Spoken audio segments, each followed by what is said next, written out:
The Miami Dolphins may be on their bye week, but this break could set the stage for some major shifts in their lineup. Several key players are inching closer to returning from injury, and the impact could reshape the entire roster heading into the second half of the season. Four names stand out above the rest: Austin Jackson, Rasul Douglas, James Daniels, and Darren Waller. All four have been sidelined, all four have been missed, and now they're creeping back toward the field. Jackson, Daniels, and Waller have all been on injured reserve, but the biggest development comes from Austin Jackson. His 21-day practice window opened last week, and at this point, it feels almost inevitable that he suits up again soon. In fact, both Rasul Douglas and Austin Jackson look like near-locks to return after the bye. Douglas was close to playing last week against Washington, but the team played it safe. Meanwhile, Jackson must be activated by December 2nd, making a Week 13 return against the Saints the most logical outcome. And right about now, before we dive deeper, don't forget to subscribe to the channel, like the video, share it with your friends, and hit that bell icon so you never miss an update. It helps the channel grow and keeps you plugged into every major Dolphins storyline.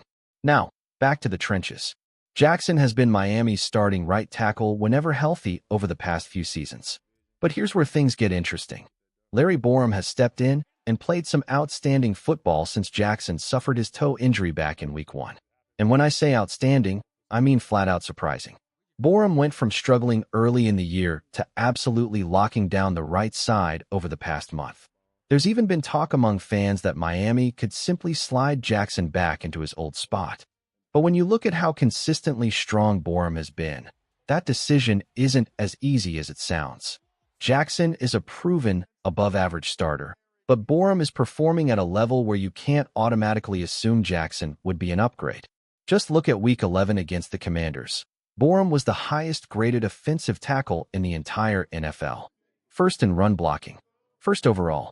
0 sacks allowed. Not even a single hurry. He's been everything a team could want from a swing tackle, and lately, even more. So when Austin Jackson returns, the Dolphins may suddenly face a good problem. 2 tackles playing well enough to deserve the job. And that could create some unexpected, fascinating decisions on the offensive line heading into the home stretch of the season. When you really step back and look at it, the Dolphins couldn't have asked for anything more from Larry Borom. As a backup right tackle, he's given them far more than most teams ever get from a fill-in. Yes, the first 5 weeks were rough, painfully rough. His early tape made everyone question whether he could truly hold up in this league. But since Week 6, a completely different story. Borom has rebuilt his season from the ground up, putting together a string of strong performances and earning a pass-blocking grade above 70 every single week since then. Maybe it just took time for him to settle into Miami's complex system. This offense asks linemen to handle motion, movement, pulling, and timing at a level most teams never attempt. But once the game slowed down for him, everything changed. That matchup against the Chargers in Week 6 felt like the turning point.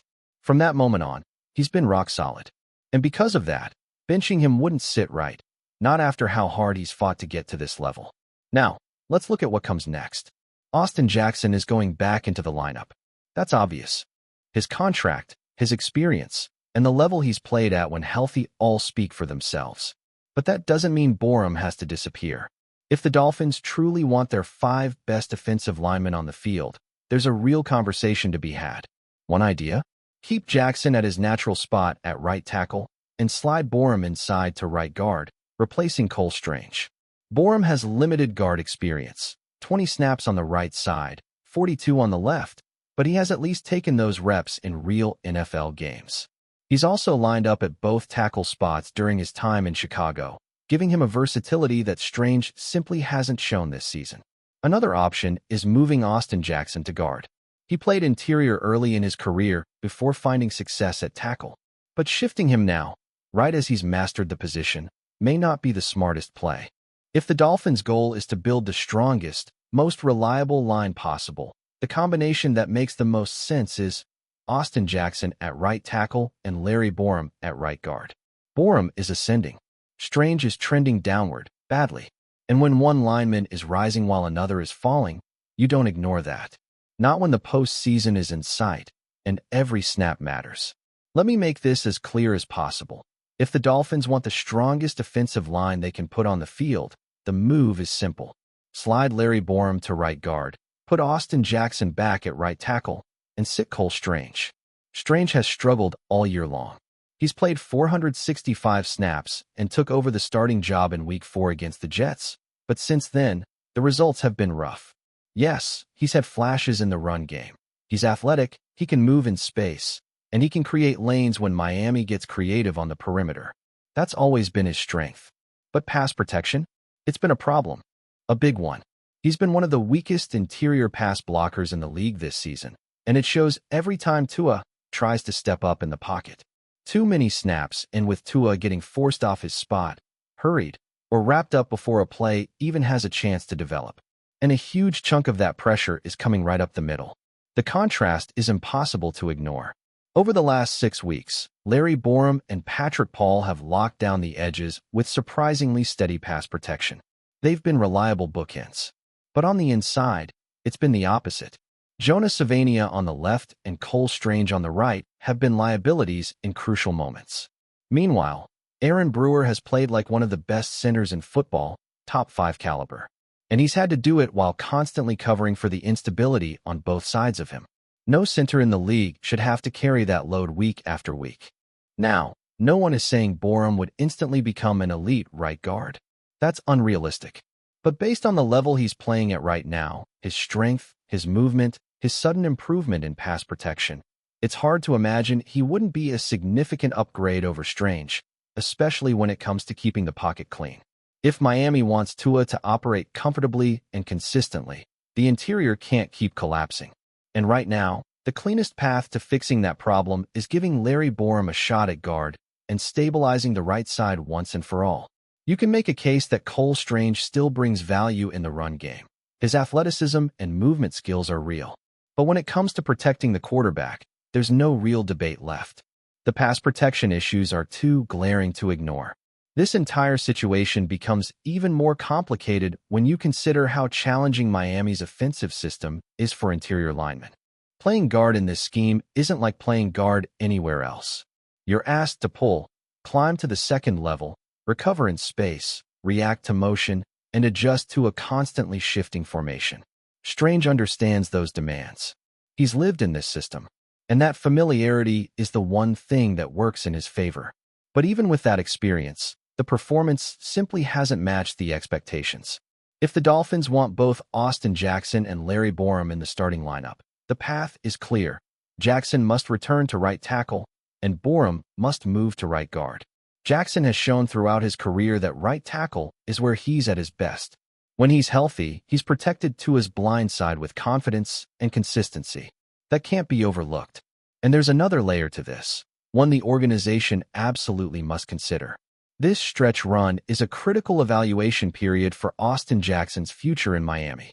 In 2026, he enters the final year of his contract with a sizable financial commitment attached. A $9.8 million base salary, a cap hit over $15 million, and more than $11 million guaranteed. On top of that, he receives another $1 million in a roster bonus early in the league year.